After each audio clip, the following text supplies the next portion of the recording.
우리가 흔히 쓰는 말 중에 실천력이라 그러잖아요. 사람이 말이야 실천력이 있어야지. 그럼요. 이 깨달음의 열매를 맺기 위해서는 힘이 있어야 되는 거예요. 그래서 그 힘을 낼 수 있는 시작이 뭐냐? 바로 생각입니다. 생각을 그리는 거예요. 어떻게 하면 사람을 이롭게 할까? 그걸 그려내는 게 바로 상상입니다. 어떻게 하면 내가 이롭고 모두가 다 이로울 수 있을까? 그걸 형상으로 만들어내는 거. 그걸 이 머릿속에서 먼저 창조해내는 거. 그게 바로 상상이에요. 그런 상상을 할 만하지 않습니까? 네. 그럼요. 어느 날 갑자기 막 뚝딱 막 부자 되게 해주세요. 이런 건 망상이죠. 그럼요. 그런데 내가 지금 이 현실을 부정하지 않고 하나하나 내가 원하는 그 상을 갖다가 이로움을 기준으로 해서 그려나갈 수 있다면, 저는 제일 많이 그리는 상상이 그 웃는 얼굴이에요. 예, 웃는 얼굴. 이렇게 얼굴을 여러분들하고 지금 내 눈 안 감아도 돼요. 이렇게 보고 있으면서도 상상이 가능합니다. 그래서 계속 사람이 웃는 얼굴을 계속 상상을 하는 거예요. 보면서도. 근데 이거 실험을 많이 해봤는데요. 이렇게 이제 잘 안 웃으시는 분이랑 대화를 하는데 눈 마주보고 대화하면서 계속 운동 상상을 하는 거예요. 그러면 얘기 끝날 때쯤 그분이 웃고 계세요. 진짜예요. 예, 정말이에요. 웃고 있어요. 그래서 자기도 모르게 웃고 있다니까요. 그래서 와, 이게 바로 상상의 힘이구나. 얼마나 이 웃음만큼 이로운 게 어디 있어요? 그럼요. 이 웃는 얼굴만큼 돈 안 들고 이렇게 이로운 게 없어요. 예, 정말입니다. 그래서 상상은요, 꼭 눈 감고 막 이렇게 안 해도 돼요.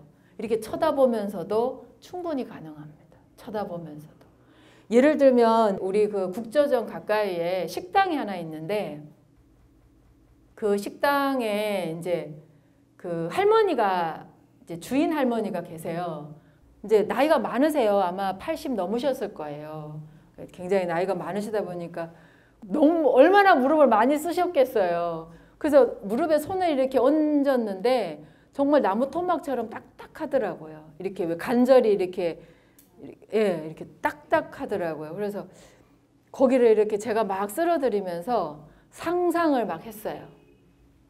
제가 상상을 막 했어요. 밤에 편히 주무시는 상상을 막 한 거예요. 편히. 아주 짧은 순간인데 막 쓸어드리면서 편히 주무시는 상상을 막 짧게 이렇게 하고, 아, 오늘 밤에 편히 주무실 거라고. 그렇게 딱 했는데, 아, 정말 그 할머니가 그날 밤에 편히 주무셨다 그러더라고요. 여러분, 어렵게 생각하지 마세요. 예를 들면, 이제 하도 이게 이제 부부지간에 이제 경우들이 많은데, 배우자 계시는 분은 대화를 하시면서 상상하세요. 그 사람이 변화된 얼굴 표정과 변화된 생각과 변화된 행동을 상상을 하세요. 보고 하세요. 현실을 부정하지 마시고 직시하고 하셔야 돼요. 현실이에요, 현실. 그럼요. 이게 혼자 있을 때는 상상이 가능한데 얼굴 보면 더 이상 상상이 안 돼. 그거는 망상이죠. 그냥 그건 기복이에요. 우리 남편 바뀌었으면 좋겠다. 바뀌었으면 좋겠다. 얼굴을 보고 상상을 해주세요. 상상의 힘은요, 기적을 반드시 만들어줍니다. 되실까요? 네. 자기 얼굴 표정 바꾸고 싶으면 거울 보고 웃으세요. 네. 정말 그 현실을 맞이하는 그 순간에 피하지 않고 상상해 주신다면 반드시 새로운 변화가 일어나게 될 겁니다.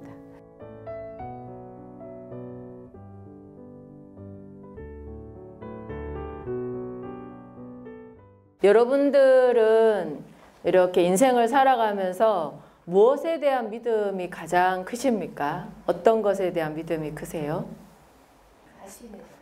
자신에 대한 믿음. 그 거의 종착역에 해당되는. 자신을 진짜 믿어요? 네. 네. 여러분들은 수행하시는 분들이니까 사실은 잘 믿음이 가지 않더라도 그래도 알고는 있죠. 자기 자신을 믿어야 된다 그러는데 제가 정답부터 얘기하고 시작을 하면 맞아요. 믿음의 시작은 자기 자신이 되어야 합니다. 왜 자신이 되어야 하는가 하면은 나이기 때문에 나를 믿어야 되는 게 아니라 뭐 세상에 믿을 사람 아무도 없다. 그렇게 이제 표현을 하는 것들도 있지만 내가 나를 믿어야 되는 믿음의 시작이 되어야 하는 이유는 내 안에 신성이라는 것이 내재되어 있기 때문에 그래요. 자기 자신을 정확하게 자기 자신을 스스로가 알아봐야 되고 알아봐야만이 그 다음에 성장 드라마를 스스로가 또 그려나갈 수가 있는 거예요. 그래서 믿음의 시작은 자기 자신입니다. 그러면 다시 제가 원점으로 돌아가서 여러분들 자기 자신을 믿습니까? 네. 네. 믿습니까? 했을 적에 그냥 믿습니다라고 했으면 좋겠어요. 여기서 꼭 이렇게 대답하시는 분 계세요. 믿고 싶어요.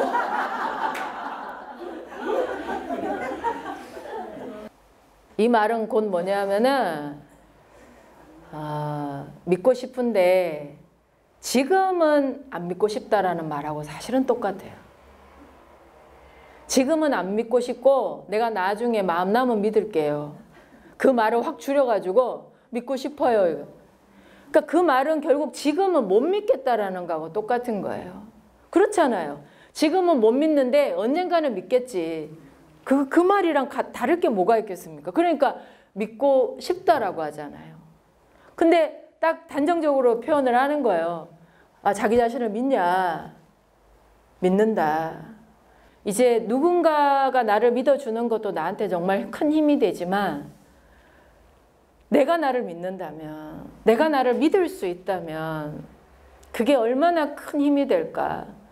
세상을 살아가면서 얼마나 많은 시련들이 있어요. 고단한 일은 얼마나 많아요. 또 믿지 못할 상황들은 얼마나 또 많이 벌어지고 있습니까? 당장 내가 어떻게 될 게 아니라면 이 문제를 해결하고 이 문제를 극복하고 넘어설 수 있는 유일한 방법은 첫 번째, 그래도 나 자신을 그래도 내가 믿어주는 거. 믿어준다라는 건 내가 나한테 대해서 희망을 포기하지 않는다라는 거고 다시 시작할 수 있는 용기. 그래서 믿음 안에는 저는 큰 두 가지 마음이 있다고 생각해요. 희망과 용기. 용기와 희망. 이게 믿음의 원천이지 않을까. 그래서 내가 나를 믿고 있다라는 증거는 뭐냐? 내가 또다시 용기 내고 있으면 내가 나를 믿는다라는 증거예요. 그리고 내가 나에 대해서 희망을 포기하지 않는다면, 자포자기하지 않았다면 또한 내가 나에 대한 믿음이 있다라고 보시면 됩니다. 우울하고 서글플 때 그때 용기 내주세요. 정말 짜증나고 피해본 것밖에 없는 것 같은 그 상황 속에서 그래도 희망을 선택해 주세요. 그러면 반드시 하늘이 나를 버릴 수가 없는 거죠. 그래서 믿음의 시작은요, 그 정말 순수한 본성인데요. 정말 순수한 인성인데 그 순수한 본성이, 그 순수한 마음이 정말 뜻하는 대로 마음먹은 대로 이룰 수 있는 큰 힘의 원천이 될 겁니다. 그래서 믿음은 창조다. 그러면 창조한다라는 건 뭐냐? 포기하지 않고 희망을 선택하고요. 그리고 또 다시 한번 용기 내서 다가서는 것. 그게 바로 창조입니다. 마지막 질문입니다. 여러분들은 자기 자신을 믿습니까? 네. 됐습니다.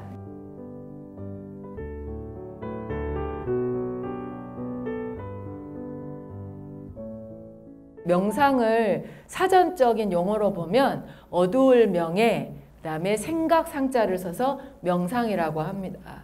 그래서 뜻풀이는 그 이제 그대로 하면은 왜 어두울 명자를 쓰는가 하고 가만히 제가 공부를 좀 해보니까 눈을 감아서 우리 여기 천서님이 왜 어두울 명자를 쓰는가 하면은 자기 내면을, 그러니까 속은 뭐라 그랬어요? 음입니다. 음은 양의 반대예요. 어둠이에요. 그러니까 자신의 속을 들여다보는 거, 그게 바로 명상입니다. 그런데 왜 속을 들여다봐야 되냐? 여러분들은 자기 속 들여다보면 안 시끄러워요? 속 들여다보면 시끄럽지 않아요? 여기 들여다보면 아프고 여기 들여다보면 시끄럽고 그리고 정말 자기 몸을 들여다보면 정말 자기 자신이 너무 한심하고 왜 나는 몸을 이렇게밖에는 관리를 못했나 싶은 게 자기 몸 들여다보면 한심하고 자기 가슴 속을 들여다보면 너무 아파. 그리고 정말 이 머릿속을 들여다보면 시끄러워가지고 정말 3분을 들여다보기가 힘들 거예요.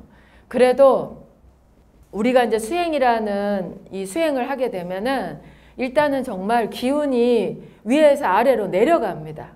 제가 이따 같이 수련도 할 건데요. 기운이 아래로 쭉 내려가면은 다시 말해서 비워지게 되는 거예요. 그러니까 속을 비우는 게 명상이에요. 속이 이렇게 비워지고 나면요. 이게 거친다 그러죠. 막 복잡하게 얽히고 설키고 막혀있고 막 때가 끼어있는 것들을 싹 이렇게 정화하고 이렇게 참회라는 걸 통해 가지고 정화하고 깨끗하게 비워줍니다. 그렇게 되면은 깨끗해진 속을 다시 한번 딱 들여다보면 속을 들여다봐야 되는 이유가 있어요. 그 어두운 속을 계속 들여다보면 이제 이게 선도의 핵심인데 그 안에 신성이라는 게 있습니다. 따라서 한번 해보시겠어요? 신성. 신성이 있어서 언제까지 들여다봐야 되나? 그 신성을 느끼고 만날 때까지 들여다봐야 되는 거예요. 근데 이게 조금 더 들어가게 되면 기운을 타게 됩니다. 사실 기운을 탈 줄만 알아도 굉장히 내 입장에서는 정말로 환희로워요. 야, 이런 세상이 다 있구나. 그런데 그게 나를 끝까지 가게는 안 해주더라고요. 정말로 이 수행을 내 삶의 전부로 받아들이고 이것이 생활화돼서 끝까지 가려면요. 기운은요. 창조가 돼야 돼요. 창조할 수 없다면은 가고 싶어도 못 가는 게 나는 이 길이라고 생각을 해요. 근데 이 창조를 어떻게 하느냐. 그래서 따라서 합니다. 기운 창조. 기운을 창조하려면요. 자기 안에 잠들어 있는 그 생명력을 깨워낼 줄 알아야 돼요. 그 생명력을 깨워낼 수 있을 때 이제 창조가 될 수 있는 겁니다. 근데 여기서 결정적인 게 있어요. 이 생명력을 깨워내고 창조를 하려고 하잖아요. 그러면 왜 창조를 해야 되는지에 대한 목적이 있어야 됩니다. 그게 이거예요. 나는 무엇을 위해서 살아야 하는가? 이게 목적이에요. 내가 정말 무엇을 위해서 살아야 하는가? 이게 정해져야지만이 창조력이 발휘되기 시작하는 겁니다. 이게 없는 사람은요. 이 목적이 없는 사람은 창조력이 발휘될 수가 없습니다. 되십니까?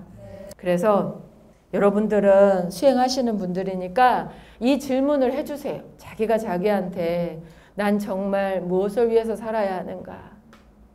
질문할 수 있다면 여러분들의 신성이 대답해 줄 겁니다. 어떻게 살아야 하는지, 또 무엇을 위해서 살아야 되는지 그 대답을 여러분들 스스로가 꼭 직접 들을 수 있기를 바랄게요. 되실까요? 네.